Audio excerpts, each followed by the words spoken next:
In this episode of Paul Talk, I discuss what to expect if you want to leave your current sales gig and why it might be better for you to stick around depending on where you are in your sales career.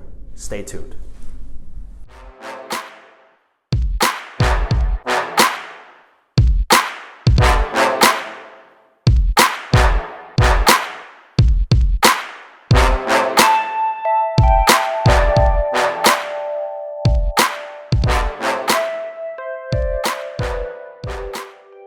A lot of salespeople that I mentor come to me with various different questions about what they want to do with their career. And a lot of times it's about career transition. You know, I'm at a certain point in my career and I want to move up, or I want to be promoted, or in some cases, you know, I just want a different company that provides a different level of experience in terms of education, learning, skill set, etc. So in this episode, I really want to break down what it means to move around depending on the level that you are in terms of your sales career, and what kind of implications, both financial and skill set wise, it can have, because sometimes what seems like an opportunity can actually be a mistake. Okay, so first thing that I want to discuss is that beautiful position that we all love so much, and there's many different names for it, but the most traditional one is an SDR, right? A sales development representative, a sales development person. Those are people that are sometimes called a business development representative. They're sometimes called an account development representative. Sometimes they're called a sales associate. Whatever the name is, what your actual job function is you are calling or prospecting and calling, and you're setting up appointments or demos for other members on your team, whether it's account executives, senior account executives, etc. Now, that position is extremely lucrative for companies, and they hire these types of people in masses in some cases, right? And so now that you're in this position and you've done this job for, say, 6, 9, 12 months, you're at this point in your career, and many of the people that I've spoken to are at that pivotal point, and they want to do one of two things. They want to move to a different company, which has its own implications, right? And then, or they want to stay at their current company, but they want to get promoted or at least advance in the type of clients they're selling to. So what do you do in a situation where you've been an SDR and there's simply no room for growth? There's not that room for growth. They really just need you to continue to do that work. Is it worth jumping ship? Well, here is what most people think. Most people think that they're going to get themselves an SDR position, they've been in an SDR position for 12 months, and now, because of this, and I don't want to use shitty words like entitled, but let's be real, we're salespeople, we're aggressive, we feel like we are the lifeblood of a business, so, you know, fuck it, we're going to get what we want, right?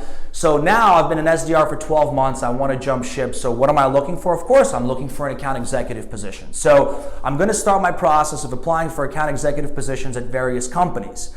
And what most people find is they're not getting the right responses. They're getting rejected from organizations for this specific account executive job function, where you are actually going through the full sales cycle of actually closing down the deal. And most people that are in sales development positions, they say, I can learn the closing part. Why can't I get a way in to some of these companies? And it's really a gray area. There's not a lot of information on this. And I'm going to demystify it for you right now, because this is really the decision that you're going to have to make.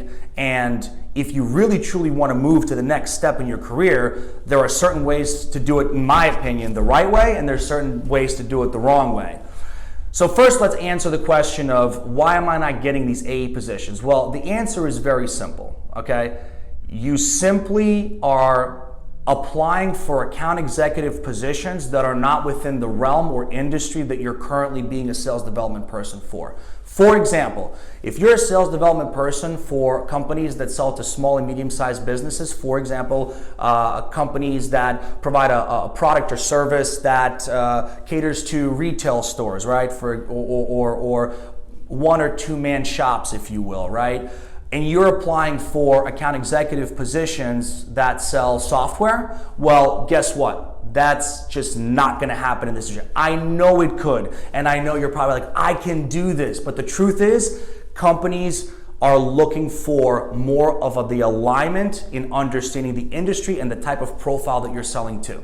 If you are not selling to VPs or CEOs or CTOs, and if you're not selling software or setting demonstrations for software-based deals, you're never going to be able to elevate yourself to go into an A position of this caliber. And so what you end up doing is you end up wasting a lot of your time applying and maybe even getting a few initial interviews just to get rejected down the process, because that's what gets exposed at the end of that process. And unfortunately, many people are stuck in this rut where they're ready to become account executives, but they're looking to become account executives in more lucrative companies that sell a higher deal size or deal with, I would say, more robust infrastructure-based companies, and there's just not that alignment in the actual experience.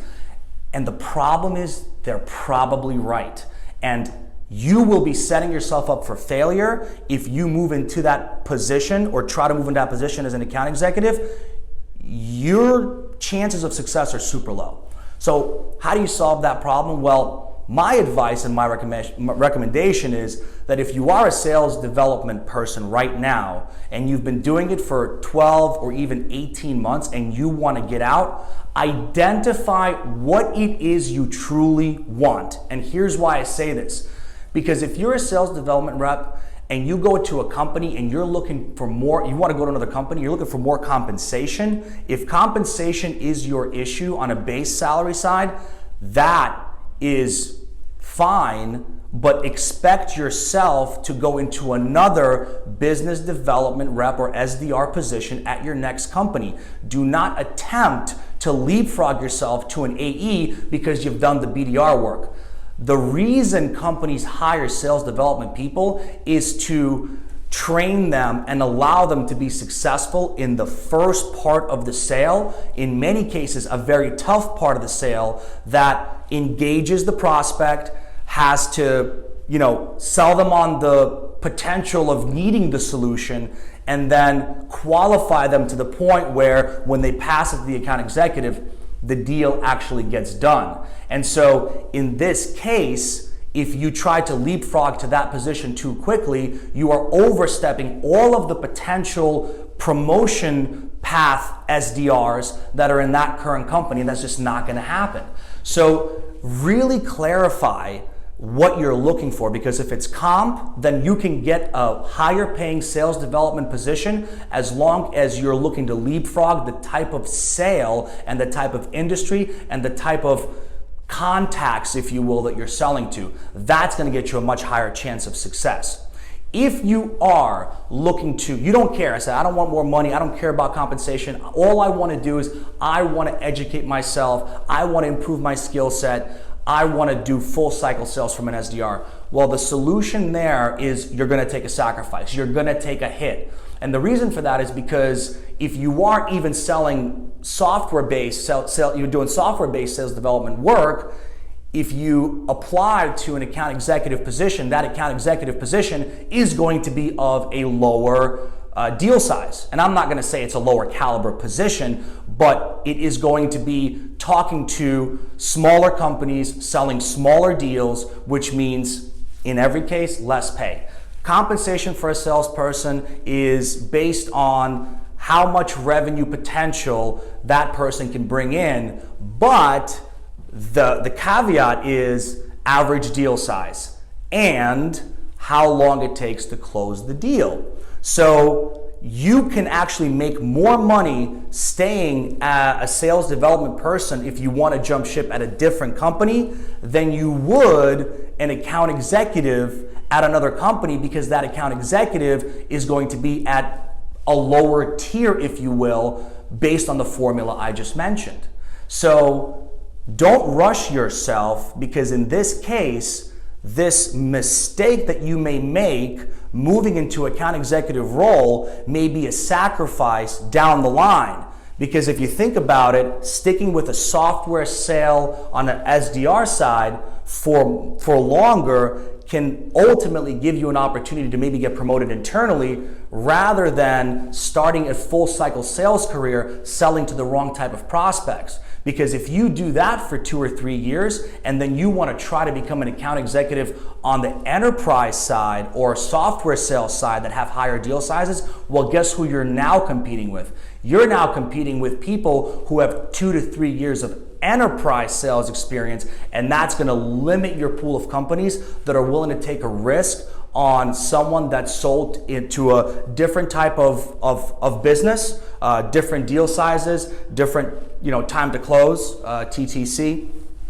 So all these things have to come into consideration. Now, if you have no room for growth at your current company, many people believe that is a reason to get out.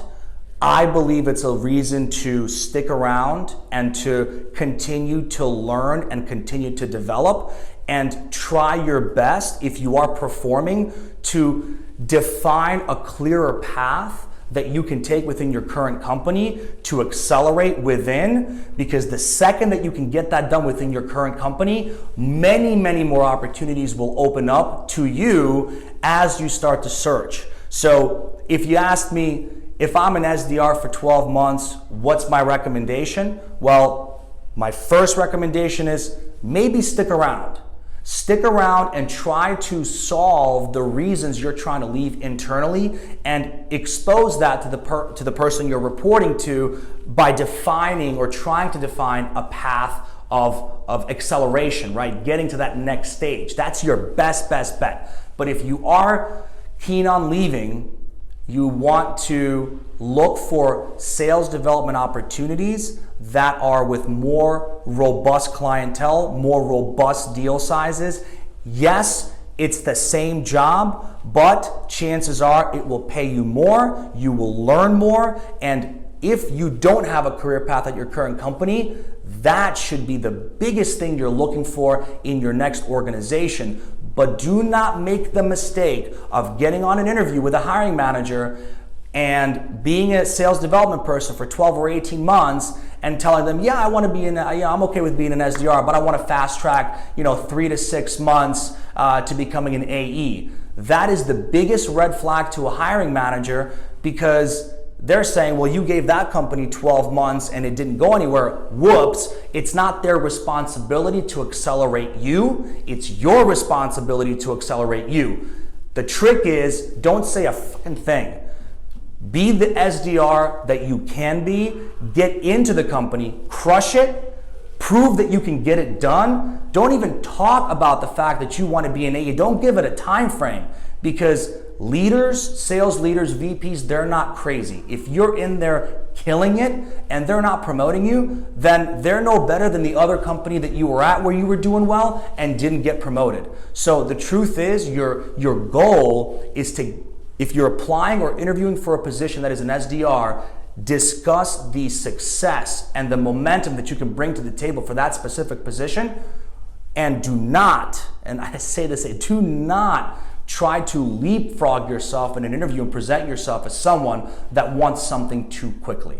That may not be how you want to come across, and you may want to come across as that person that's, I'll come in and I'll crush it, I'm eager. Instead, ask about the career progression and path that they have in place, and then based on their timelines, determine if that timeline fits yours, okay? So hopefully that was helpful on the SDR side, because that's really one of the biggest transitions we're seeing. Sales development opportunities are growing and growing and growing. There's a lot more promotions coming from within because they want to establish a sales development person and then move them to an account executive. But I will tie this all together with just a final thought on being an account executive and wanting to move to a different position, because I think that that's a lot more on the senior side, and it's a lot more fluid. One of the most important things I tell everyone, if you're an account executive, especially with how many companies there are, compensation is an important thing, and I totally get that. Look, ask the right questions. If you are an enterprise account executive, if you're looking to move into something, ask the right questions. Find out if you're really passionate about the product. Really dig into the development of the software. Does it work? How well does it work? What do the clients look like? What does the traction look like?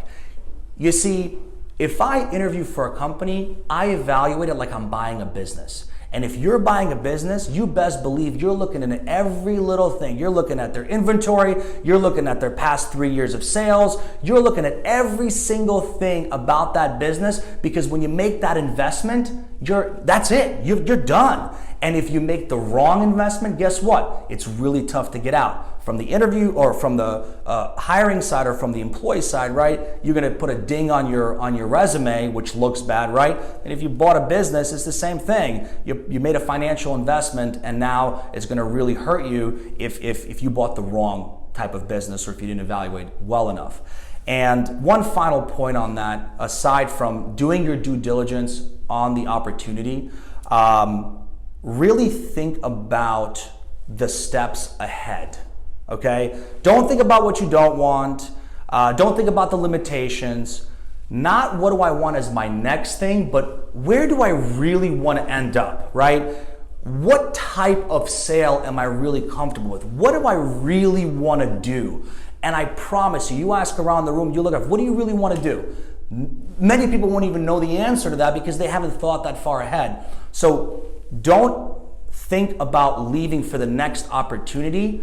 Think about what the next 3 opportunities are in the life cycle of your career, and start to make strategic decisions based on that progression rather than that next hit. Because as salespeople, we're naturally inclined to make decisions based on the now because we want to get it done. It's fine. It's the best thing about being a salesperson. You're just that hungry, motivated person that thinks in the now, and I'm a big proponent of that in the sale. But if you watch some of my past Paul Talks, I talk a lot about seeing the entire deal through, right? Envisioning and imagining where this deal ends up and how you close it down. The interview process and looking for the next opportunity is no different. Try your best to see it through. Try to look at all of your possible opportunities and your outcomes, and identify exactly what it is you're looking for, the truth of what you're looking for. Because if it's more money, that's one thing. If it's culture, that's another. But make the decision on what your primary pain is and get that pain sorted out first before you look at anything else. That's your Paul Talk. Comment, like, share, do all that good stuff. See me next week for another awesome episode. Any questions, shoot them down there. I'll address them. And if you have made a transition from a sales development person to an AE, or have been promoted, or have an experience that relates to any of this, we'd love to hear your feedback. Paul Talk out. Discuss the top 5 sales and productivity tools that I use and my team uses to be more effective at identifying, reaching out to, and ultimately starting a conversation with